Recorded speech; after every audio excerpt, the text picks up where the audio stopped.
So while we've been chilling at home, sometimes getting bored, that's not the case with MMA fighter Brian Ortega. What has he been doing? Nos cuenta.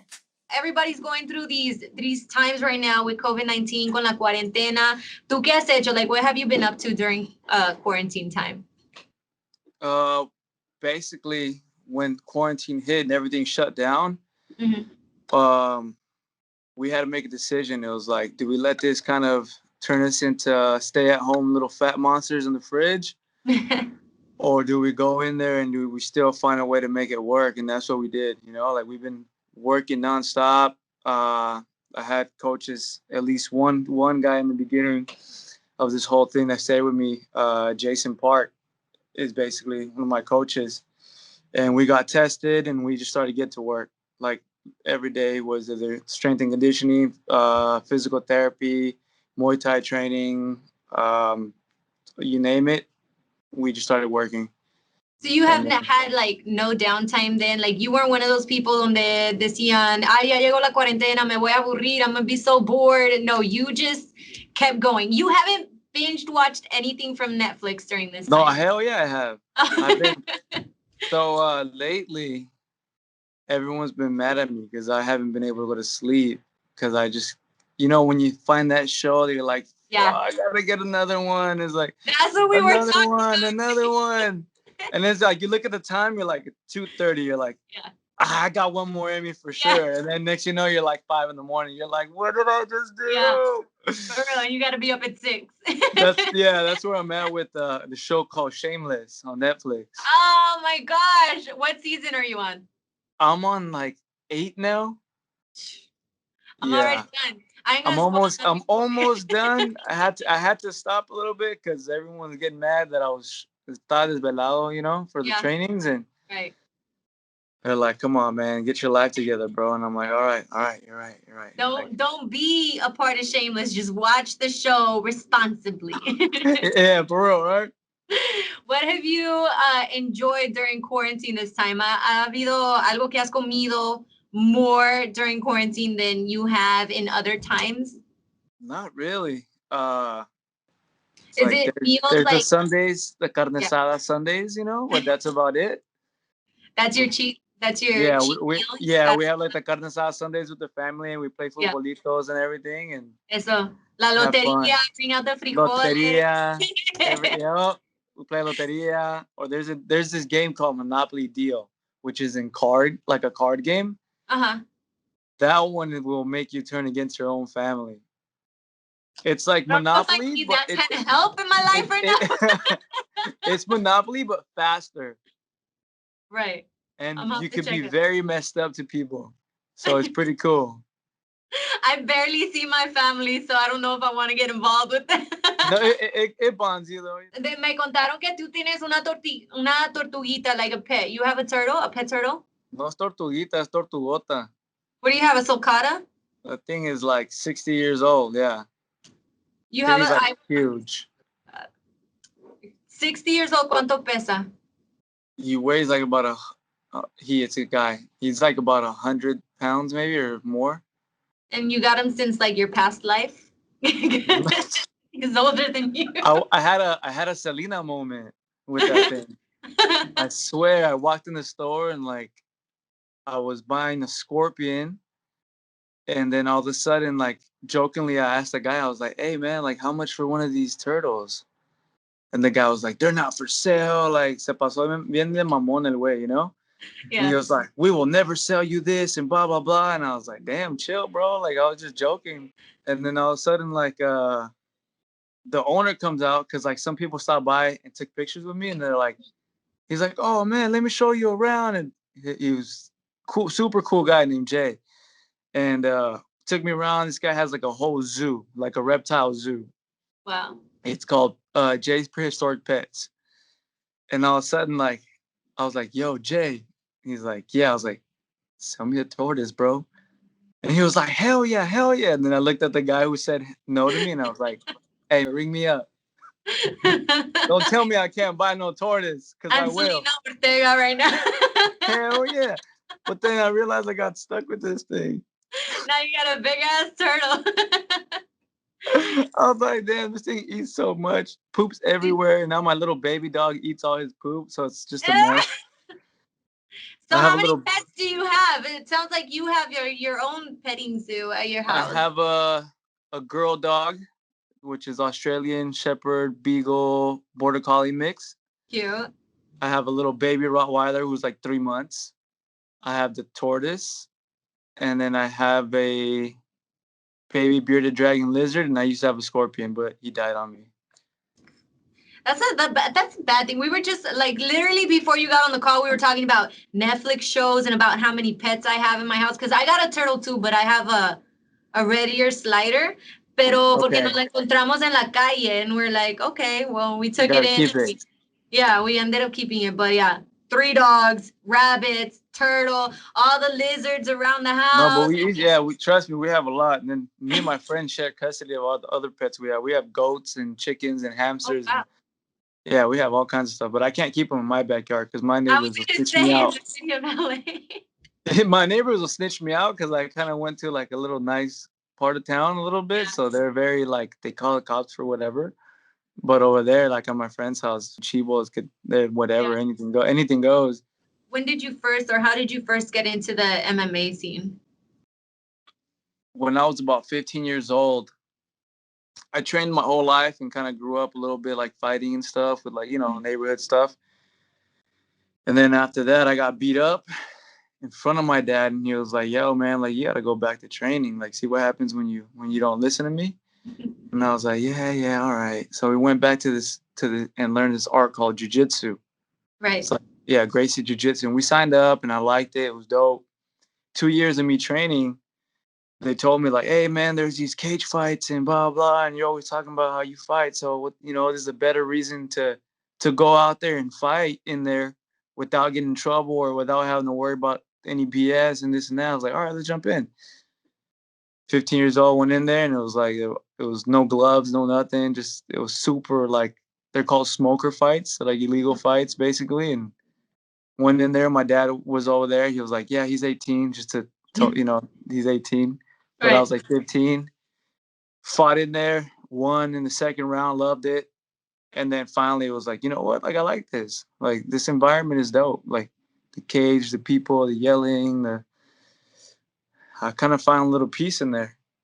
Is that the moment that you decided to make it a career rather than like, I mean, what was it for you? Like, desde los 15, tú sentías que era tu carrera, like to be a fighter? Well, growing up as a kid, I wanted to be a fighter, just because typical like Latino household, like your dad don't talk to you too much. And the only time he talked to me was when we saw boxing. Right. And I was like, man, if I gotta get this guy's love, I gotta go into boxing. Gotta Like go tengo que pelear por tu pinche amor, So it's like, all right, let's do it. So I went in there and it's like I started winning, and then I started like doing good, and I looked at him and he would just give me like a thumbs up or a head nod, and I'm like, damn, pinche hombre, háblame. And then and next it's like, I like, just want you to talk. yeah, right. And then and I just kept fighting, and I fell in love with it for myself. And obviously it was dope that he loved it too. And then eventually I just kept going in there, like kept fighting. It was just looking for any illegal fight in the beginning. Then finally when I hit like 18 years old, I already had 11 of those. And then that's when I was like, you know what? When I turn 19, I'm going pro, and I'm like, I'm gonna ride this shit. Let's see how far we can go with it. And then Is your dad we're here. still is your dad still involved with your fighting? Yeah. Yeah, he's like my number one fan. Yeah. Yeah. Did he do fighting before, or he just like became like a fan of it, like something to do with you? He loved boxing growing up, and he put me in it obviously because his dream was to be a world champion. And in Mexico, he didn't have, his family had no money or nothing, so he couldn't afford it. So then now that he came to the U.S. and we're over here. Basically, he was like, you know what? I'm gonna try to throw you in this sport. Plus, eres peleonero, so you have to learn how to fight. He's like, if you're gonna be like, no quiero hijo que ande perdiendo, all the time. He's like, you're gonna be fighting, at least know how to do it. And it just, I don't know, man. It's kind of like cheesy, but like it does feel like destiny. Like I feel like I found my purpose and like my happiness in my life, you know. And then it's weird because it's like I found happiness through You're strategic fighting. violence. Yeah, I love to punch your face. No, I'm just kidding. it's weird, but I love it. Todos tienen su propósito y su calling, no, in life. And you mentioned you started watching boxing with your dad, and that was like your guys' thing. Do you have like an all-time favorite fighter? I don't know. There were so many, to be honest with you. Like Margarito was great. Cotto was great. You know, when you look at Bernard Hopkins at what he did at his age, you know, like, but I said like older cat, you know, just there's so many names out there. De La Hoya, Fernando Vargas, like all these guys that I grew up watching. Um, Morales, Barrera. Just there's so many people that Right. just grew up watching that it was just like when these guys fought, it was like everyone shut up. The TV in the living room is my dad's, and I'm just gonna tag along and just and see what this is all about. Do you watch your own fights? Yeah, Yeah. Well, I don't know if that's like, more so now than before. is that like a thing like for training purposes? Yeah, Yeah. Is there one that stands out to you, like that became like the most memorable fight for you? when I fought this guy named Tavares, that was a pretty fun one for me. Mm-hmm. I basically took the fight like on 2 weeks' notice, and I don't know where the hell I was. I was somewhere out of town already, and I just started doing sprints in the parking lot, just trying to get in some sort of shape. And then came home, packed up my bags, and then took off to New Orleans to fight. And then I was super underdog. And then when you look at me, I was like this skinny little kid. And then you look at the other guy, he like Stadio Mamado away, like just Yeah. he was so big. Everyone's like, damn, poor kid. Even he thanked me. He was like, thank you for taking the fight. Like basically like thanking me, like, yo, thank you for getting your ass beat for me so I can get a paycheck. And I went in that fight and it was like I started tearing him up, but I was fighting him from the bottom. Mm-hmm. So a lot of people think when you're on the bottom, you're losing, but I was winning. Like the first round ended and he had like a big old cut across his eyebrow. And then second round went and like he had a bigger one like across his whole head. And they were like debating on stopping it. And like it took everything out of me. And then finally third round, like I came back to life and then knocked him out. And then in New Orleans went crazy. And then that was like a dope moment in my fighting career. Yeah. I mean, it looks like when I actually watch, it's like it looks like nothing phases you guys. Like you guys can get cut, you guys can get hit, and it's just like you don't even twitch sometimes. I'm like, I would have ran already. Adrenaline.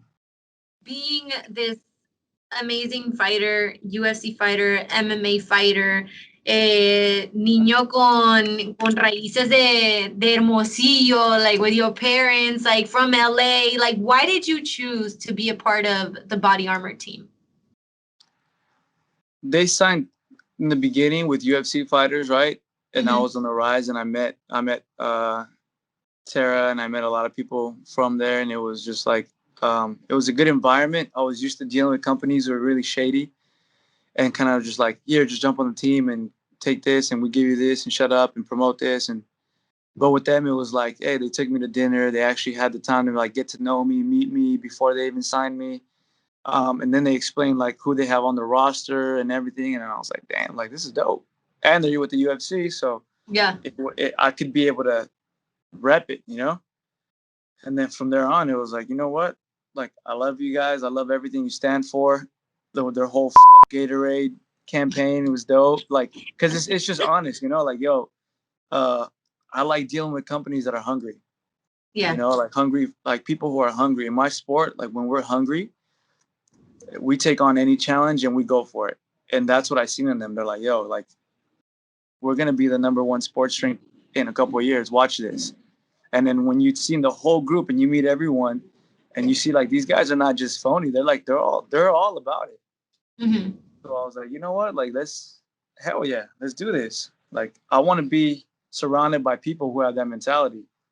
So why not? And then you see their whole roster, and you saw Kobe was with them, and I got to meet them through them and have dinner with them, and it was just there's no way I'm leaving now. Like Yeah. I'm with you guys. I'm part of the team now. What's like the most intense training that you can go through? They're all intense. Yeah, every single one can be picked up, no matter what it is, whether it's wrestling, whether it's jiu-jitsu, whether it's striking, whether it's Muay Thai, whether it's strength and conditioning. They all have their levels of intensity and ways to push you to where you feel like you're gonna throw up. Mm-hmm. So how important is it for you how important is it for you to stay hydrated after like such an intense workout? drink every day. Constantly. Then I fill it up. Then I fill up a whole jug. Then you have to drink that too. Y luego otro, y otro, y otro, y siguen. A gallon and a half a day is what I have to take. Jeez. A gallon to a gallon and a half a day of just water. So then how many, do you ever drink the body armor, the flavored ones? Like the on light? On Sundays. Sundays, con la carne asada. Yeah, Sundays with the carne asada. So we have this thing where we want to do like rapid fire. Son preguntas así rapiditas, las tienes que contestar rapiditas. And I already saw your face. I know, it's not that hard. I mean, at least it shouldn't be. So you let me know when you're ready, and I'm going to go ahead and try to be as fast as I can to get them through. Shoot it. All right, here we go. Lakers or Clippers? Lakers. LeBron James or Paul George? Kobe. Okay. What's your favorite place to eat in LA? La Perla Tapatía. Where's the best tacos in town? La Perla Tapatía. Dream vacation destination? Palau. I was going to say, if he says La Perla Tapatía again. No, Palau. It's the seventh wonder of the world. Nice. Well, thank you so much for hanging out with us. It's good to talk to you, and we wish you all the éxito in the world, which you're doing amazing. So I can't wait. When's your next fight, by the way? October 17th. We just signed the deal this week. Did you? Yep. Ahí te vamos a estar viendo. Muchísima suerte en todo. Keep training hard, keep drinking body armor, and keep listening to Mega 96.3. Yeah. Muchas gracias. Gracias.